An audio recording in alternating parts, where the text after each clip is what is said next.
Și am întrebat dacă putem sta peste noapte și au zis nu, dacă vine cineva, zice, și vă prinde pe aici, bai, că am primit amendă. Așa arată dubita noastră de dimineață. Da. Așa că ne pornim pe traseul de astăzi, care o să fie vreo 80-90 de kilometri. Mergem spre Grünerzee. Ce ne așteaptă acolo în față. Wow, și tătăliu. De fapt, noi am oprit că eu trebuie să-mi iau de dimineață. Ia. Coldrexin, Forte și Propolis, răceală și gripă, le combin 2 în 1. Am lăsat mașina parcată. Acum înțeleg de ce e Grünerzee, lacul verde. Uitați tot fundul ăla, cum reflectă verdele ăla intens, așa brotăcel. Bună dimineața, dragilor, dintr-un peisaj de poveste. Salutare, vă salută dubițarii motocicliști de la Lucifer Videografer, aici Robert și Asmina din Mariazell, Austria. Și astăzi avem o veste mare de dat, este 4 decembrie și este ziua Iasminei, așa că la mulți ani. Da, și dacă vreți să fiți alături de mine astăzi, știți voi, cum am stresat în Norvegia, bai mie cafi. Exact. Mai târziu facem cheful cu... Dragilor, este ora aproape 8 și am înoptat, este a 3-a noapte aici într-o parcare, chiar în Mariazell, este un orășel mic de munte. Se plătește parcarea aici până în ora 4 și noi am venit chiar la 4 și ceva, de când nu s-a mai plătit nimic. Uitați, o parcare mare, puțin în pantă, dar nu ne-a afectat cu nimic, am dormit foarte bine. Căldura ne-a funcționat prima oră 3 ore, după aia am oprit-o până dimineața la 6 și acum iară merge de aproape 3 ore. Mergem, găsim o benzinărie, este aici în zonă și aia spune o cafea, încercăm să mergem la WC, să nu mai facem noi prin interioare, cum știm noi, prin sticle și pungi. După care avem o bilă aici în zonă, mergem să luăm micul dejun și o să ne continuăm drumul, dar vă ținem la curent cu detaliile pe parcursul zilei. Momentan așa e o semi-lapoviță. E fain. E frumos, e foarte frumos. Exact ce mi-am dorit. Exact. Hai să mergem. Uitați aici.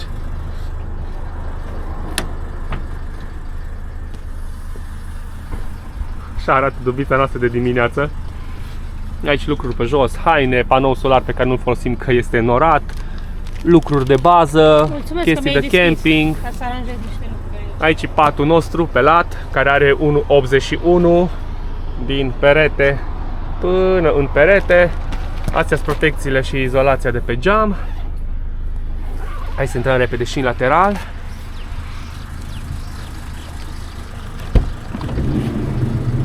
Tada! Aici avem niște șlap, sticle, apă, laptopuri, camere, frigider de 40 de litri, EcoFlow Delta 2, care momentan se încarcă de la priza de la mașină cu 100 de W. Aici este în funcțiune, acum bagă căldură de numai acest încălzitor pe motorină de la Smart Heater, biroul meu și cam asta este. Aici avem despărțitorul, am scos doar sticla ca să avem comunicare cu cele două geamuri. Sper că vă place.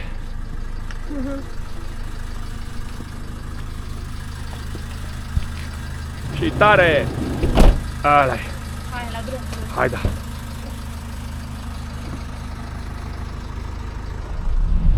Imediat ajungem și la Peco.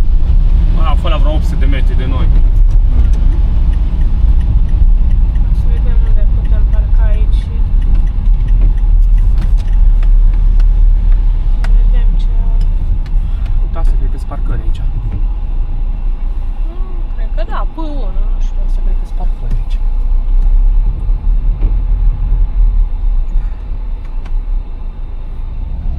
Am terminat și cu Peco scurt.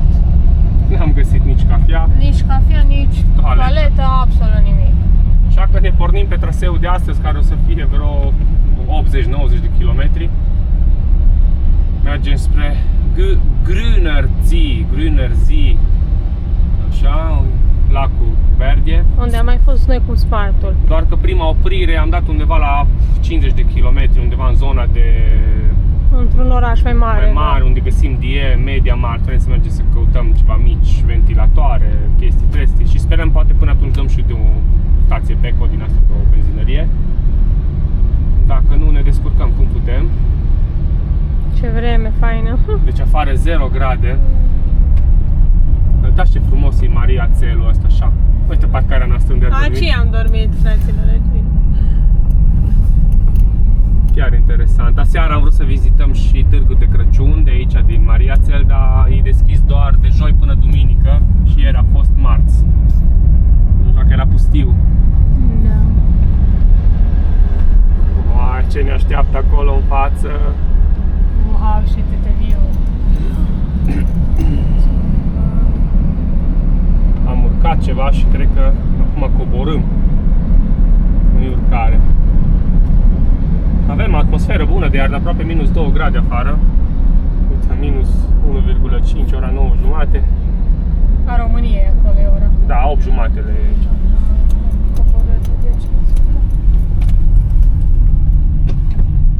Ce ne mai plimbăm noi?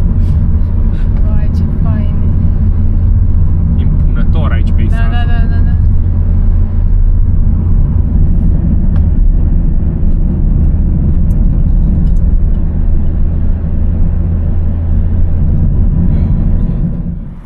Dragilor, ne-am oprit în această parcare unde am fost prima dată cu Smart-ul toamna.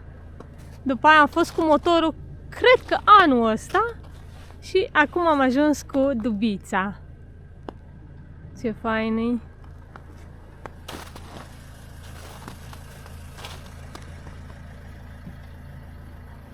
De fapt, noi am oprit că eu trebuie să-mi iau de dimineață. Ia. Coldrexin, Forte și Propolis, răceală și gripă, le combin 2 în 1. Mai trebuie să mă încălzesc un pic de apă și le bem și mergem mai departe. În mod normal îmi fac dimineața în termos și o tură de ceai. Da, să vedem acum dacă mai stăm să facem și ceaiul sau mergem mai departe. Haide, ce frumos, e minus 2 grade, data e de fain. Băgăm și o lingură bună de miere. Asta cum o sta la frig în mașină. S-a întărit în gelatină. Ai, ce fain!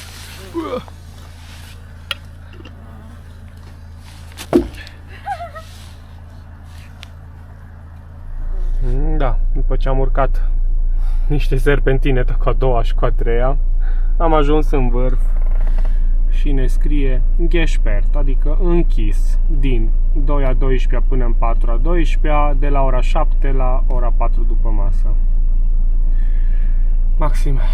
Și acum dacă noi coborâm și ne ducem înapoi pe drumul principal, când acum am deviat, atunci nu mai ajungem în localitatea unde am vrut să dăm de toate cele. Nu ne-a lipsit chestia asta pe ziua de astăzi, dar nu avem de ales. Asta este, ne întoarcem, mergem înapoi toate serpentinele alea jos și vedem dacă mai găsim în alt oraș mare ce am vrut să găsim. Hai, cu zâmbetul pe buze, ora 10:30 a României, ora 9:30 a lor, 0 grade, vreme faină. Să ne întoarcem. Trist. Era și zona faină. Nici ciudă.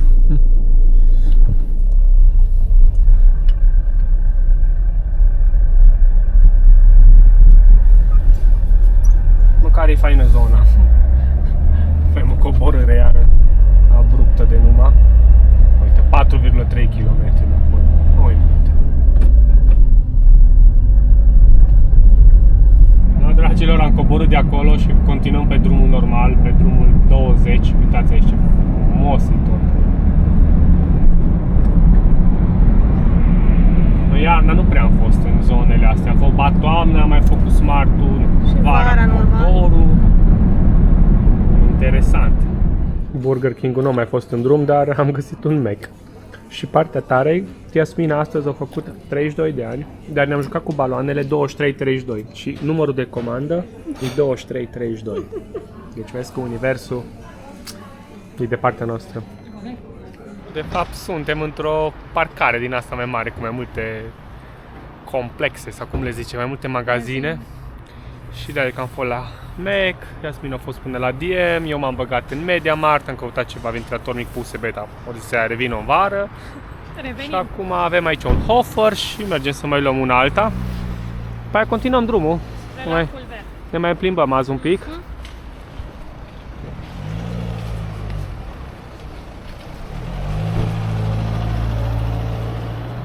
Chiar dacă nu am găsit ventilatorul dorit, am găsit la oferte, era reducere, doar 10 euro pe acest mini răcitor. O să vină băgat apă, 700 de ml, 350 de ml cu 350 de ml, consumă 5W. Ăla îl răcește cumva și suflă aer rece, deci mai la vară o fi bun. Am mai luat ceva cordelină din asta cu vreo 15 lei. Și cu 25 de lei am găsit un organizator din asta, că noi oricum avem aici plastice. Și asta e fain că e din pânză și poți să bagi aici în buzunărașele astea tot felul de lucruri la îndemână. Și mi-am mai luat ceva colier, că s-ar putea să mai lucru zilele astea la tobă. Pentru că eu când mi-am făcut aici evacuarea la Sirocco, se vede clar că îmi iasă un pic afară, nu-i problemă. Dar ar trebui un pic mai mult afară și problema care e? Eu i-am făcut aici undeva un cot. Nu știu cât se vede acum. I-am făcut un cot și acolo teoretic mi se adună condens.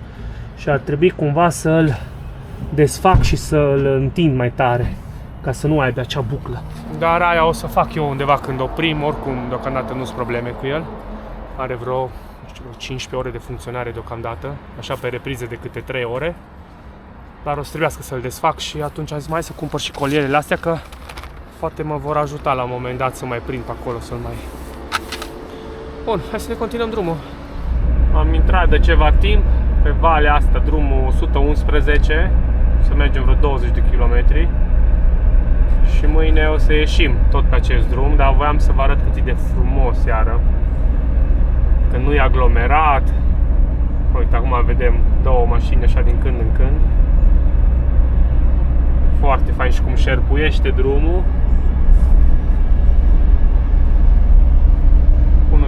1,5 grade aici pe vale. Dragilor, ne apropiem. Foarte fain peisaj. Ai 2 km până la parcare. Da. Asta e ultima localitate înainte de parcare, nici nu știu exact cum se numește, vă zicem imediat. Cred că la Taragos, ăla să fie.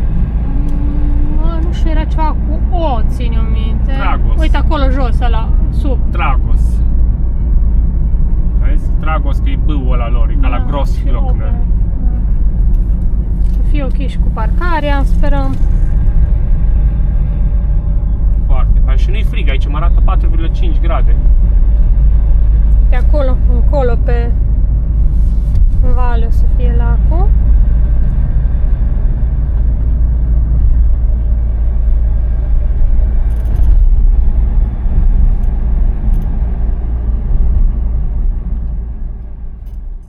Am lăsat mașina parcată în parcare unde am plătit 6 euro și ne apare că e plătit pentru 24 de ore, dar în același timp apare și un semn acolo că camparea nu este permisă, așa că nu știm ce să facem, dacă să riscăm să stăm peste noapte sau nu. Dar din moment ce tu mă taxezi pe 24 de ore și tichetul e valabil, mai ar însemna că mașina poate să stea parcată acolo până a doua zi, la ora 12:30, cum scrie pe tichet. Acum, nu știu care e treaba, ideea că ne-am pornit pe jos, mergem să vedem lacul verde, Grüner, See, cum pronunță ei. E foarte frig, adică nu e atât de frig pe cât bate vântul. Da, chiar acum am prins un moment din ăsta de pauză un pic, să pot filma, că altfel nu ați fi auzit nimica. Poate avem noroc să găsim acolo că este ceva restaurant chiar la lac și să vedem dacă putem întreba, dacă putem sta în mașină, nu face nimic deranj. Nu știu, vedem. Na, măcar să știm așa ca idee, dacă Vedem. nu plecăm. Vedem. Între timp, uitați ce frumos e pe aici.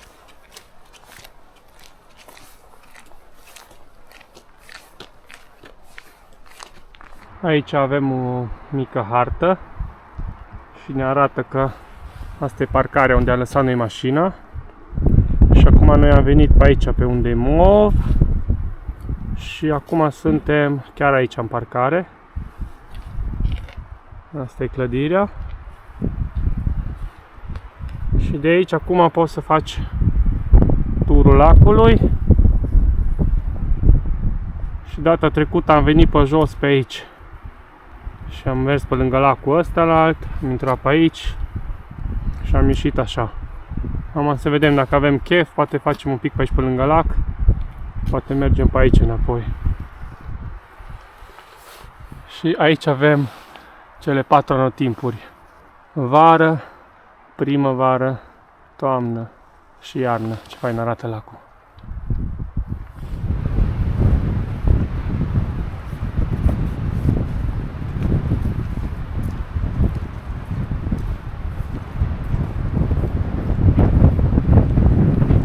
Aici ultima oară când am fost noi, nu era amenajată aleea asta. Se putea merge doar acolo jos, dar așa, off-road, fără traseu oficial. Așa că încercăm să facem lacul de-a roata, să vedem dacă putem și nu murim de frig, bate un vânt. Tot traseul în jurul lacului, efectiv, lacului mare, cred că sunt vreo 2 ore jumate, e cam mult acum să ne aventurăm. Și o să coborâm aici și înconjurăm numai limbuța, cum ar veni fundul lacului. Și o să ne întoarcem și mergem înapoi în pădure, încolo cumva. Că ne ajunge, chiar e frig, deci bate vântul, acum sunt în pădure și pot vorbi un pic la cameră. Dar e nebunie. Ne ajunge și mergem înapoi să vedem dacă decidem să stăm sau să plecăm mai departe.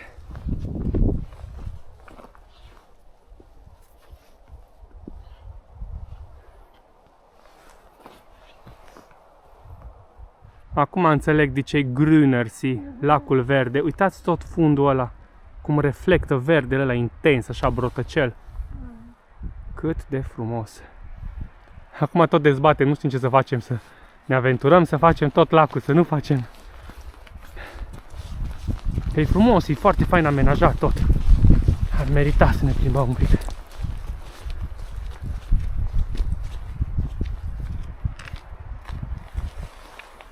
Sierunderweg, adică traseul din jurul lacului. Vreo 60% e făcut deja din traseu. Am părăsit cum ar veni lacul. Deja suntem pe zona de pădure, să mergem înapoi la parcare. Țin mâna în jurul microfonului, sper să ne auzim. Numai ce ne-am întors de la tura cu lacul. Asta e parcarea. Și între timp a venit aici un domn care o schimba mărunții, se plătește parcare ori cu mărunț, ori cu cardul. Și am întrebat dacă putem sta peste noapte și au zis nu, dacă vine cineva, zice, și vă prinde pe aici, bai, că am primit amendă. Așa că ne-am uitat acum pe Park for Night și am găsit înapoi în oraș, la 27 de kilometri de aici, o parcare în jurul unui hotel undeva, așa împădurit, și scria lumea că e perfect să stai peste noapte, nu-ți are nimeni treabă. Așa că mergem acolo și hai să vă mai arăt ce am lucrat acum un sfert de oră sub mașină. Că v-am zis că toba de la Sirocco avea o mică buclă și am zis să nu cumva să se întâmple ceva acolo. Am primit și o atenționare că s-ar putea să se condenseze. L-am întins un pic, cu toate că nu a ieșit un gram de apă sau de strop de condens sau ceva, nu a ieșit nimic de acolo. Dar preventiv e mai bine așa, că nu a fost mult de lucru, numai am desfăcut un șurub, am dat o gaură acolo în despărțitorul ăla și l-am trecut. Nu ne pare rău, sincer, că nu putem sta aici, că zona e foarte frumoasă, dar fiind ceva parc din ăsta național, nu cred că e ok. Așa că cel mai bine înapoi la căldurică, în mașină, jumătate de oră până acolo și vedem cum o fi parcarea aia. Eu zic că o fi bine. Că deja e ora 3 la ei, deci aproape 4 până ajungem acolo. Ar trebui să fie bine, având în vedere că alții să receze că au dormit acolo, adică... No. E bine, bine că am rezolvat și toba și tot. O fi fain. Hai, la drum cu noi. Și ne-am întors înapoi în oraș. Da, nu mai avem mult, cred că vreo 3 km până la parcarea aia, dar am văzut o bilă aici pe stânga, să trecem ceva pod. Cred că mi-l aduc aminte, cred că noi când am mai trecut pe aici cu... Ia, ce interesant e acolo. desenul ăla cu săduța, cu Smart-ul, Asta. cu Transalpul, când am trecut pe aici, țin minte podul albastru metalic, așa. Nu mai știu. Să ne luăm o pituță ceva, să mai avem de mâncare, acum să ciugulim. Știu, eu s-a obosit un pic, așa. M-a obosit vântul ăla în jurul lacului, pe acolo, frigul ăla. Da. Ar mereu un somn acum. Trebuie să mai lucru, să mai editez.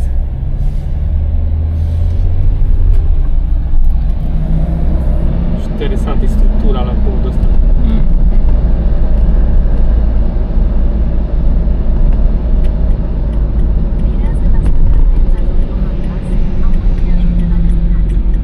Am ajuns la destinație.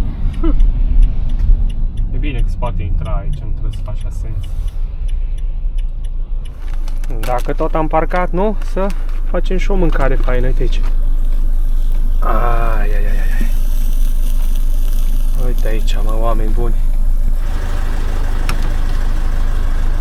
Da, și uitați și ce parcare avem aici unde vom înopta peste noapte.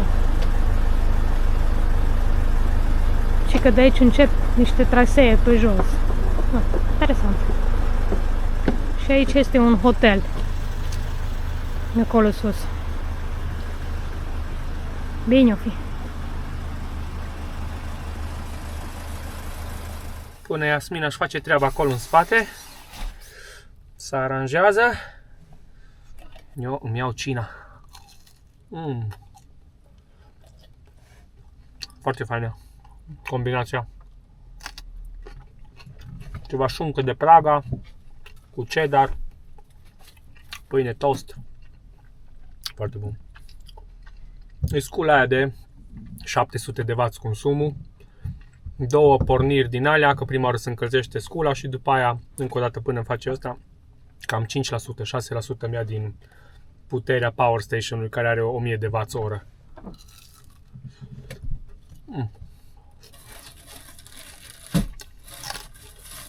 Încheiem și această zi faină. Chem ziua 3 Da. din tura noastră de aproximativ o săptămână o să dureze. Momentan ne-am parcat, ați văzut aici în localitatea asta ceva Andermur, pe Mur, adică pe râul Mur.